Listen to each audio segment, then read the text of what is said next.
Calculations, ठीक है। Stoichiometry calculation हम स्टडी करने जा रहे हैं। इसमें देखें, स्टोकियोमेट्री में एक चीज़ है कि इसमें बैलेंस केमिकल इक्वेशन यूज़ होती है।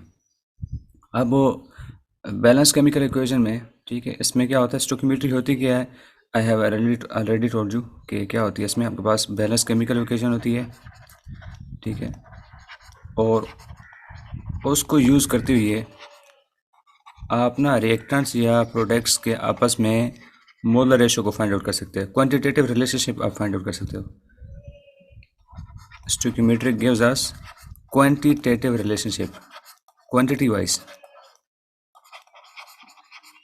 रिलेशनशिप देती है between the reactants and products.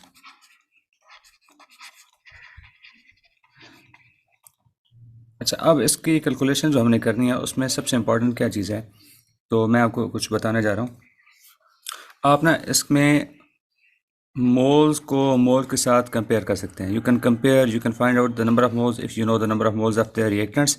You can find out the number of moles of the products in the same way. If you know the number of moles of the products you can find out the number of moles of reactants. This can be compared, ठीक है, इस चीज़ को आप compare कर सकते हैं, ठीक है।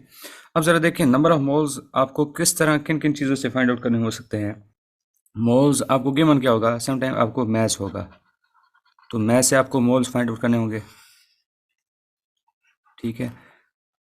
आपको मालूम है कौन सा फार्मूला इसके लिए यूज़ होता है, आई विल टेल यू, ठीक है, गिवन मैस और मोलर मैस। अच्छा, दूसरा, अगर आपको वॉल्यूम गिवन है, ठीक है, कहा जाता है कि फ़लाँ गैस है उसका कितना वॉल्यूम है, तो उससे भी आप नंबर ऑफ मोल्स को फाइंड आउट कर सकते हैं। तीसरी चीज़, अगर आपको नंबर ऑफ पार्टिकल्स गिवन है, if you have been given particles, ठीक है, तो उससे आप number of moles find out कर सकते हैं, और फिर इस नंबर ऑफ मोल से आप प्रोडक्ट्स के नंबर ऑफ मोल्स को फाइंड आउट कर सकते हैं। फिर आगे उसकी जो चीज़ पूछी जाती है आप उसको कंटिन्यू कर सकते हैं। अगर आपको कंसंट्रेशन गिवन है, कंसंट्रेशन या वॉल्यूम एंड वॉल्यूम, यानी कि ये दोनों ज़रूरी हैं, ठीक है, कंसंट्रेशन एंड वॉल्यूम, तो इससे भी आप number of moles find out कर सकते हैं। Once you have calculated the number of moles, you can find out the number of moles of the products. फिर प्रोडक्ट्स में से जिस प्रोडक्ट का वो पूछ रहे होते हैं कि इसका जी मैस बताओ, तो इस मोल्स को आप यूज़ करते हुए आप उसका मैस फाइंड आउट कर सकते हो, ठीक है।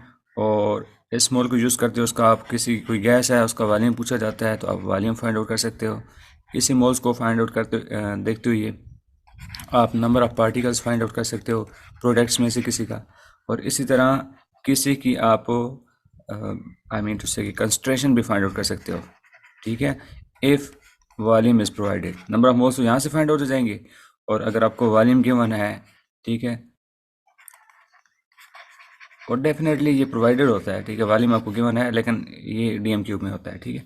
तो बैलेंस केमिकल इक्वेशन के अंदर आप क्या फाइंड आउट कर सकते हैं जी, आप मोल टू मोल कंपेयर कर सकते हैं, मोल्स को मोल के साथ कंपेयर कर सकते हैं। स्टार्ट जर्नी कहाँ से होगा आपका, आपको कहते हैं कि जी आपके पास ये रिएक्टेंट है, इसकी इतना मैस गिवन है, और आगे जो प्रोडक्ट है उसका वॉल्यूम बताओ, उसका मैस नहीं कहते, उसका वॉल्यूम कह देते हैं। You will be confused. तो करना क्या है, आपने इस मैस से आपने मोल्स तक आना है, ठीक है, इस मोल से फिर प्रोडक्ट्स को रेशो मेथड से प्रोडक्ट्स के मोल्स फाइंड आउट करने हैं, ठीक है, फिर उसके बाद आपने इसका वॉल्यूम फाइंड आउट करना है। इसी तरह अगर आपको वॉल्यूम गिवन है और कहा जाता है मैस फाइंड आउट करें, या मैस गिवन है तो मैस से मैस फाइंड आउट करें, तो बहरहाल आपने कंपेयर जो करना है वो मोल से मोल को कंपेयर करना है, ठीक है। मैस से भी आप मोल्स फाइंड आउट कर सकते हैं, वॉल्यूम से भी आप मोल्स फाइंड आउट कर सकते हैं, पार्टिकल से आप मोल्स फाइंड आउट कर सकते हैं, और concentration, if you have been given concentration and the volume you can find out the number of moles. अब मैं ज़रा आपको ना प्रैक्टिकल एग्जांपल की तरफ भी जाते हैं, लेकिन उससे पहले हम ज़रा देख लेते हैं कि आपके पास अगर मैथ्स गिवन है तो आप मोल कैसे फाइंड आउट करेंगे, ठीक है। This is very simple, you have already studied. अब क्या है, number of moles equal to given mass, उसको छोटा एम लिख रहा हूँ, और मोलर मैस उसको बड़ा एम लिख रहा हूँ। तो अगर आपको गिवन मैस है, आपसे मोलर मैस मोल्स पूछा जाता है, तो गिवन मैस और molar mass you will have to find out, okay. और इसी तरह अगर आपने गिवन मैस फाइंड आउट करना है, आपको मोल्स गिवन है, मोलर मैस आप फाइंड आउट करके नंबर ऑफ मोल्स, इसको रीअरेंज कर रहा हूँ, number of moles you have been provided, you can multiply with the molar mass, you can find out the given mass, okay। m means given mass, small m, okay, and n means number of moles, simply I'm writing moles, and m capital means molar mass. Molar mass कैसे find out करते हैं, you know that, okay, periodic table से आप उसमें help ले सकते हैं, ठीक है, ग्राम में होता है मोलर मास। एक तो ये चीज़ है कि मैस से आप वॉल्यूम कैसे फाइंड आउट करते हैं, सॉरी, मैस से आप मोल कैसे फाइंड आउट करते हैं, या मोल से मैस कैसे फाइंड आउट करते हैं, ठीक है। अब वॉल्यूम से मोल्स कैसे फाइंड आउट करते हैं, तो number of moles is equal to given volume, आपको एक वॉल्यूम दिया होता है, divided by 24, because you know that 1 mole of any gas contains 24 dm cube at STP, room temperature temperature, ठीक है। तो रूम टेम्परेचर प्रेशर पे आपके पास 24 डीएम क्यूब होते हैं, तो आपके पास जो गिवन वॉल्यूम है, ठीक है, उससे आप क्या कर सकते हैं, आप number of moles find out कर सकते हैं, गिवन वॉल्यूम के ऊपर 24 को डिवाइड करके आपके पास नंबर ऑफ मोल्स आ जाएंगे। यहाँ तक आपने फासला तय कर लिया, ठीक है। उसके बाद मोल से फिर आगे मोल रेशियो मेथड से, विच इज़ वेरी सिंपल, ठीक है, यूनिटरी मेथड भी इसको कहते हैं। और फिर आगे उससे आप वॉल्यूम कैसे फाइंड आउट करेंगे, मोल से वॉल्यूम, तो इसको रीअरेंज कर रहा हूँ कि if you have to find given volume, then you can multiply number of moles with the 24 dm cube, because you know that 1 mole contains 24, as many number of moles will be there, they will be multiplied with the 24 and you will get the given volume। लेकिन इसमें एक बात आपने ध्यान में रखनी है कि आपके पास गिवन वॉल्यूम वो सम टाइम आपको सीएम क्यूब में देता है, गिवन वॉल्यूम जो होता है ना वो किस में देता है, सीएम क्यूब में देता है। तो आपने क्या करना है, डिवाइड बाय 1000 करके ना आपने इसको डीएम क्यूब में कन्वर्ट करना है, you must know that, okay. आपने यूनिट के ऊपर फोकस करना है, आपको कंफ्यूज करने के लिए वो 300 सीएम क्यूब दे देगा, 200 सीएम क्यूब देगा, ठीक है, तो आपने इसको कैलकुलेट करना है। आगे है particles two moles, particles two moles. तो अब ज़रा देखें, वैसे तो हमारे पास फार्मूला क्या है, मैं ज़रा इसको लिख रहा हूँ, concentration, concentration is equal to, sorry not concentration, particles, number of moles, ठीक है। तो आप देखोगे number of moles is equal to given particles, यानी कि वो वाले पार्टिकल्स जो वो बताता है आपको, ठीक है। डिवाइड भी आप क्या करोगे, Na, एवोगैड्रोस नंबर, यानी कि एक मोल्स में इतने होते हैं, गिवन पार्टिकल इतने हैं, गिवन पार्टिकल पे एक मोल्स वाले, आप उसको ऊपर डिवाइड कर लोगे, आपके पास नंबर ऑफ मोल्स आ जाएंगे।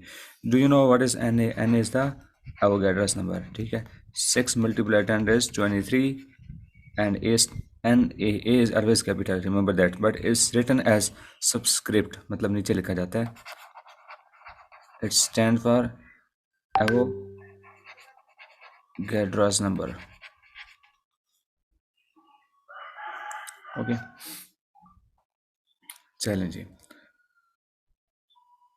आगे आप देखें, अगर आपके पास ना वो कहता है गिवन पार्टिकल्स आपने फाइंड आउट करने हैं, आपको मोल्स दी हुई हैं और कहा जाता है पार्टिकल्स फाइंड आउट करें, तो इसी को रीअरेंज करेंगे, given particles,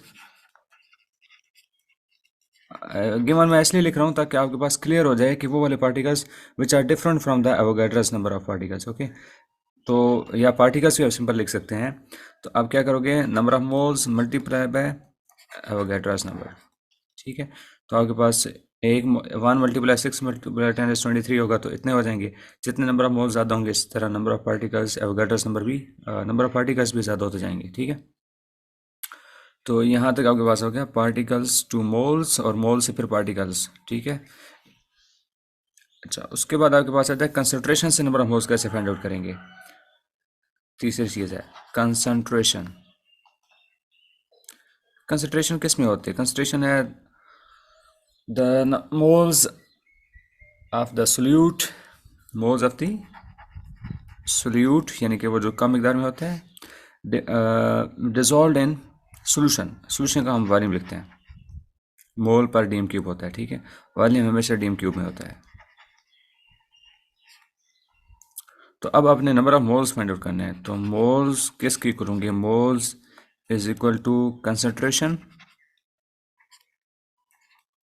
multiply by volume. इसमें भी अगर आपके पास जो वॉल्यूम है वो सेम क्यूब में है, तो सेम आप क्या करोगे, वॉल्यूम को डीएम क्यूब में कन्वर्ट करोगे, ठीक है। तो वॉल्यूम का डीएम क्यूब इसकी डीएम क्यूब वॉल्यूम से कैंसिल हो जाएगा, और आपके पास ना मोल्स के अंदर ही वो आपके पास आ जाएगा, यूनिट आ जाएगा, ठीक है। और मोल इस तरह फाइंड आउट कर सकते हैं। लेकिन इसमें याद रखिएगा कि बस दो चीज़ प्रोवाइडेड होंगी, यानी कि अब ऊपर मैं बता रहा हूँ ना आपको, वो बताते हैं कि फ़लाँ चीज़ ने उसके साथ रिएक्शन किया जिसकी कंसनट्रेशन इतनी है, ठीक है। आपको बताएंगे इतनी कंसनट्रेशन है और उसका वॉल्यूम इतना है, तो उसके मोल्स फाइंड आउट करें, ठीक है। तो आगे आपको मोल्स तो फाइंड आउट हो जाएंगे और आपके पास इतना वॉल्यूम ने रिएक्ट किया तो उसकी कंसनट्रेशन फाइंड आउट करें। तो उधर अगर आपने कंसनट्रेशन फाइंड आउट करनी है तो उसका वॉल्यूम प्रोवाइडेड होगा, यानी कि दो चीज़ें आपको गिवन होंगी। आप बस इस फार्मूले के देख लें, ठीक है। उसके बाद जब हम कैलकुलेशंस करेंगे तो आप देखते जाएंगे कि हम इसको कैसे करते हैं।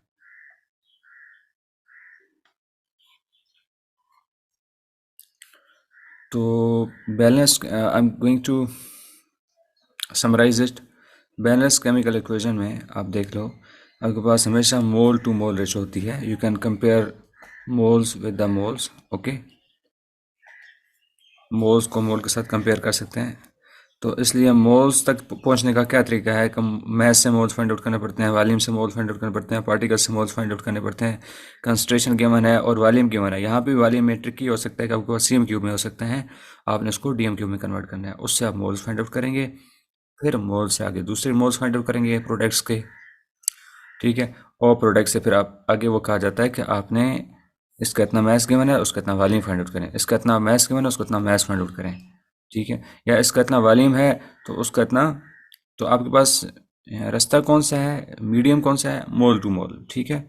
You can only compare moles two moles. चलें इसको आप राइट डाउन कर लें।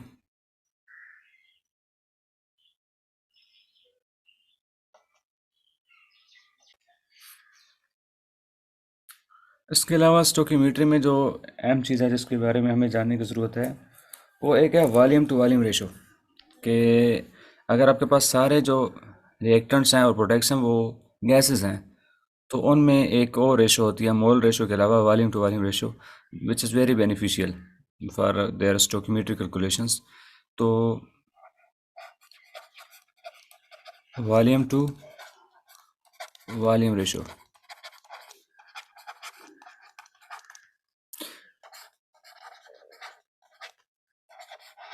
For gaseous reactants and products, ठीक है। आपके पास जो रिएक्टेंट्स और प्रोडक्ट्स हैं ना वो सारे गैसियस हों, तो उसके लिए हम ये यूज़ कर सकते हैं। ये होता क्या है, इसको आपने अंडरस्टैंड करना है कि एट एस टी पी या एट स्टैंडर्ड टेम्परेचर प्रेशर, ठीक है। ओ लेवल में हमेशा स्टैंडर्ड टेम्परेचर प्रेशर गिवन होता है, ठीक है। Standard temperature and pressure,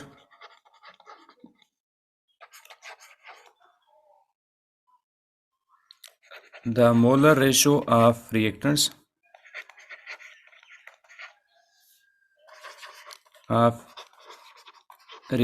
to products, यानी कि एक रिएक्टेंट्स की प्रोडक्ट के साथ जो मोलर रेशो है, ठीक है, is same for volume ratio.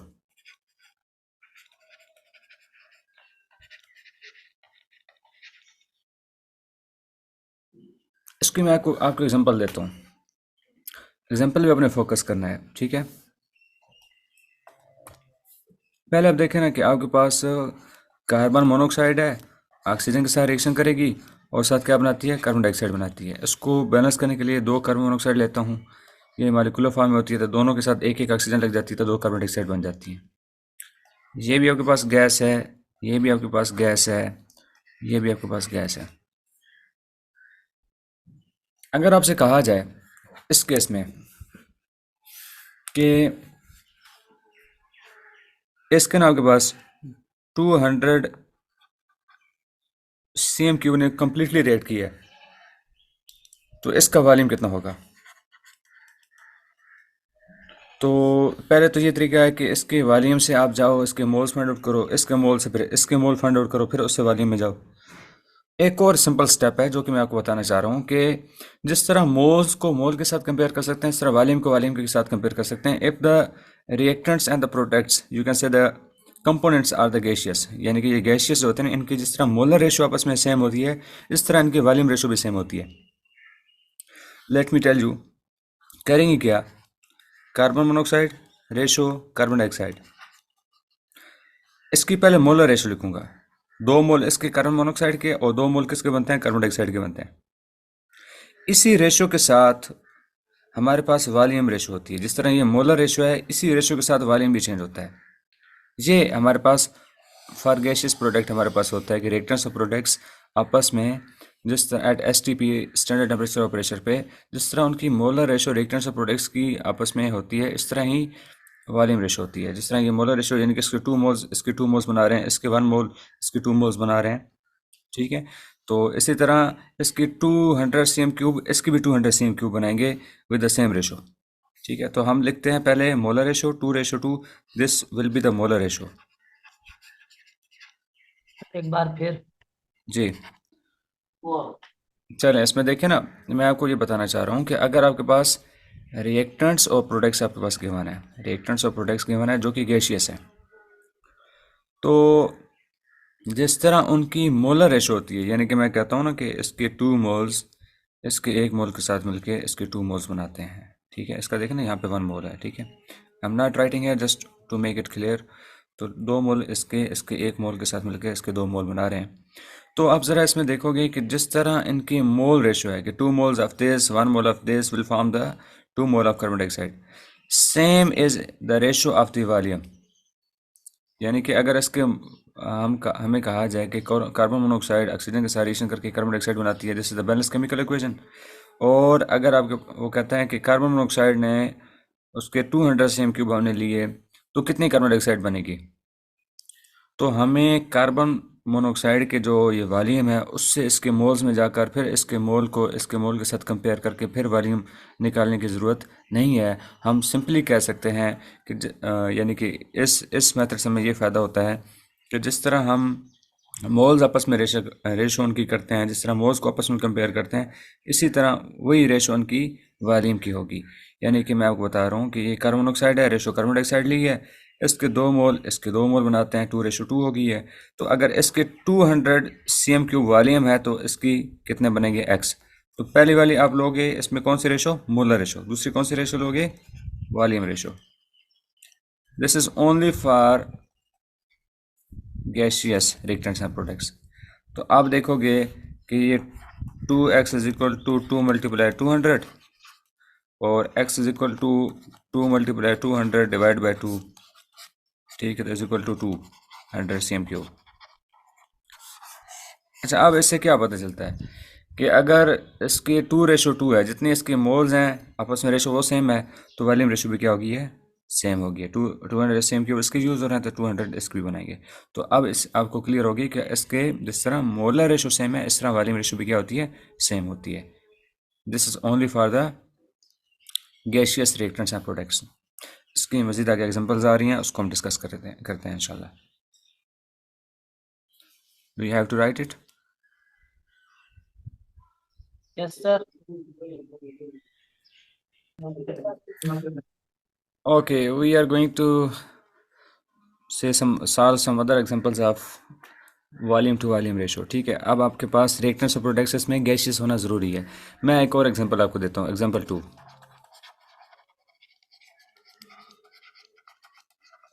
आपके पास एक होती है गैस सल्फर डाइऑक्साइड, वो रिएक्शन करती है ऑक्सीजन के साथ और कन्वर्ट हो जाती है, बल्कि ये बैलेंस वैसे रिवर्सिबल रिएक्शन है। लेट्स अच्छा चलें, आप ये सिर्फ देखें, सल्फर ट्राइऑक्साइड बनती है, तो इसके 2 मोल्स लेते हैं, ये बैलेंस केमिकल इक्वेशन है, ठीक है। दोनों के एक एक ऑक्सीजन मिलती है तो 2 मोल सल्फर ट्राइऑक्साइड के बनते हैं, ठीक है।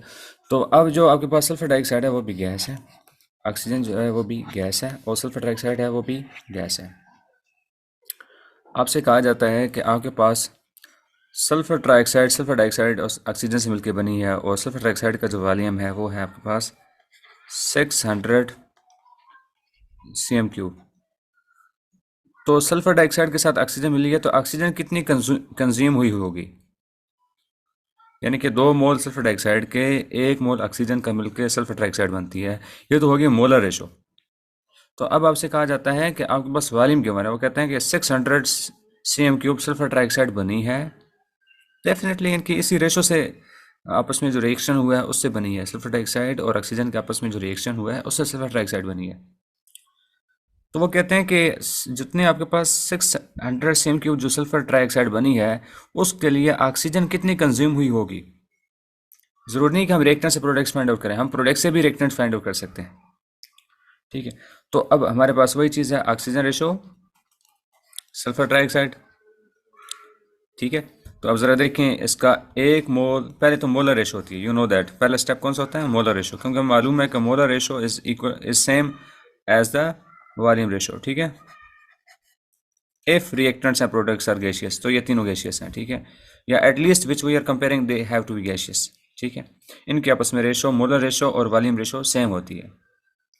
ये यानी कि एक गुना है तो ये दो गुना बनी है, यानी कि 1 टाइम्स अगर आपके पास ऑक्सीजन है तो 2 टाइम्स आपके पास क्या बनी है, सल्फर ट्राइऑक्साइड बनी है। तो अगर ये सल्फर ट्राइऑक्साइड है तो इसका 1 टाइम बन जाएगी oxygen. Okay, now let's do it. तो इसका 1 मोल इसके 2 मोल्स बनाते हैं। और ये दूसरी जो रेशो होती है ये होती है वॉल्यूम रेशो। इसका 600 सेम क्यूब है तो इसके कितने बनाएंगे, x, आपके पास बनेगा 2x is equal to 600 and x will be equal to 600 divide by 2, तो आपके पास क्या बनेगा 300 सेम क्यूब। ठीक है, यानी कि x will be equal to 300 same cube.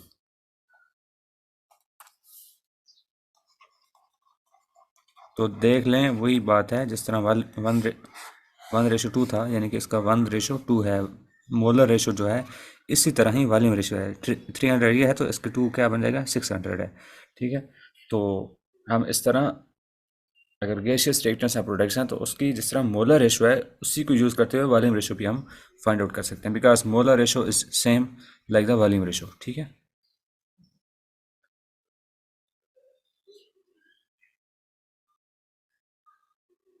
एक और कर लेते हैं इसमें।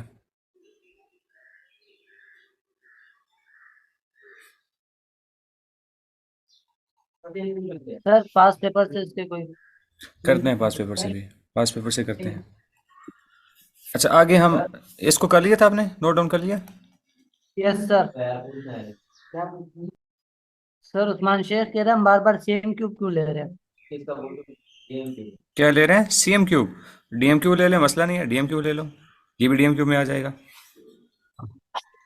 ठीक है, अच्छा जी, आगे हम स्टडी करने जा रहे हैं लिमिटिंग रिएक्टेंट। देखें इसको, अभी हमारे पास मीटिंग में कुछ टाइम रहता है, ठीक है, 6 मिनट है, उसमें लिमिटिंग रिएक्टेंट कर लेते हैं। अगली जो मीटिंग होगी उसमें हम पास पेपर ही करेंगे। लिमिटिंग रिएक्टेंट, ये होपफुली लास्ट टॉपिक है स्टोकियोमेट्री को कवर करने के लिए। लिमिटिंग रिएक्टेंट क्या होता है, द रिएक्टेंट जो लिमिटिंग होता है, यानी कि जो कम मिकदार में होता है, जो महदूद होता है, the reactant which stops chemical reaction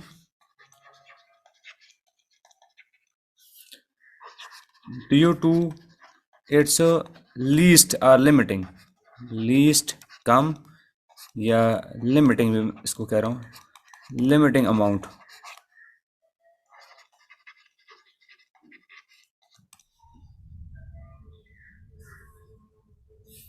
इसकी एग्जांपल मैं आपको देता हूँ। आप कैंटीन से जाते हो और केटल के अंदर ना चाय ले आते हो। ठीक है, केटल के अंदर 20 कप्स हैं चाय के, और आपके पास जो कप्स, यानी कि तो चाय के कप्स, यानी 20 कप्स को फिल किया जा सकता है, और जो कप जिसके अंदर डाल के आपने देनी है वो आपके पास 5 कप्स हैं। ठीक है, कप्स हैविंग टी, तो ताकि वो आपके पास वो कप बन जाए जिनके अंदर चाय हो। ठीक है, फादर गेस्ट अपने गेस्ट के सामने प्रेजेंट करनी है, तो केटल के अंदर चाय बहुत है। ठीक है, ये तो बहुत है, लेकिन आगे जिसके अंदर डाल के देनी है ताकि मेहमानों को पेश किया जा सके वो कम है। तो बिल आखिर आपके पास जो प्रोडक्ट, यानी कि जो मेहमानों के सामने पेश करने के लिए जो चाय चाय वाले जो कप हैं जो कि आपने पेश करने हैं, ठीक है, तो वो आपके पास कम हो जाएंगे। वजह वो कम होंगे, उसकी वजह ये नहीं है कि आपके पास चाय कम है, उसकी वजह ये है कि आपके पास वो कप्स, यानी कि जो कि जिनके अंदर आपने डाल के देनी है, ठीक है, वो कम है। तो ये जो चीज़ जो कम होती है उसको हम कहते हैं लिमिटिंग। चलें एक और एग्जांपल आपको देता हूँ, लिमिटिंग रिएक्टेंट।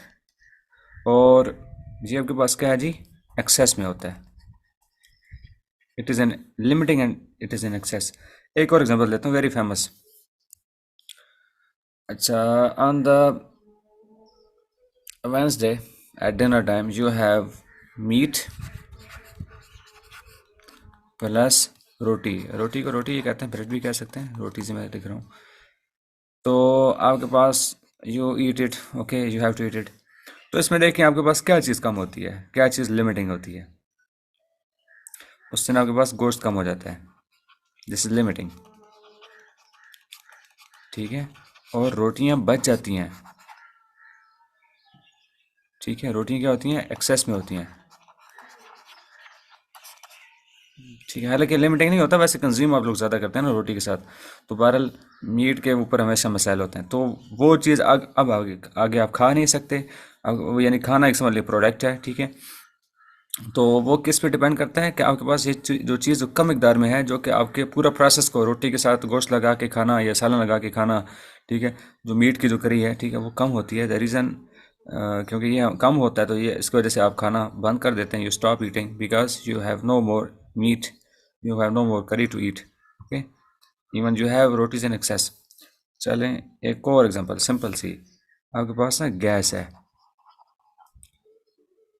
ठीक है, जिसे सुई गैस कहते हैं, ठीक है, और साथ ऑक्सीजन के साथ वो रिएक्शन करके आपके पास आगे प्रोडक्ट बनाती है, कार्बन डाइऑक्साइड बनाती है, साथ आपके पास वाटर बनाती है, simply gas we can say the methane, ठीक है। तो एलपीजी गैस है, ठीक है, जिसको सिलेंडर के अंदर भरा जाता है, ठीक है, वो वाली गैस की बात कर लेते हैं। उसको आप जलाते हो और कहते हो सिलेंडर ख़त्म हो गया। कभी आपने ये तो नहीं कहा कि सिलेंडर भाई भरा हुआ है लेकिन हवा में से ऑक्सीजन ख़त्म हो गई है, ऐसा तो कभी नहीं हुआ। तो उसका मतलब है कि जो चीज़ अब गैस और ऑक्सीजन दोनों को होना ज़रूरी है तब आगे आग आग जलेगी, ठीक है, और आपके पास कार्बन डाइऑक्साइड हो, वाटर बनेगा, साथ हीट बनेगी, ठीक है। तो देखें हमारे पास कम क्या मिकदार में चीज़ है, वो हमारे पास गैस है, दिस इज़ द लिमिटिंग। ये ख़त्म हो जाती है, सिलेंडर दोबारा एलपीजी गैस उसमें भरवानी पड़ती है। ऑक्सीजन जो हवा से है ना वो तो ख़त्म नहीं होती, वो तो एक्सेस में है, ठीक है। तो अब आग जलना ख़त्म हो जाएगी, वजह क्या है, आपके पास गैस का कम मिकदार में है। अब रोटी खाना हो जाएंगे, मतलब बंद कर देंगे, वजह क्या है, गोश्त आपके पास ख़त्म हो गया, करी ख़त्म हो गई है, ठीक है। आप 5 ही कप चाय के पेश कर सकेंगे, वजह क्या है, कप से 5 है, हालांकि चाय दूसरी साइड पे चाय ज़्यादा है।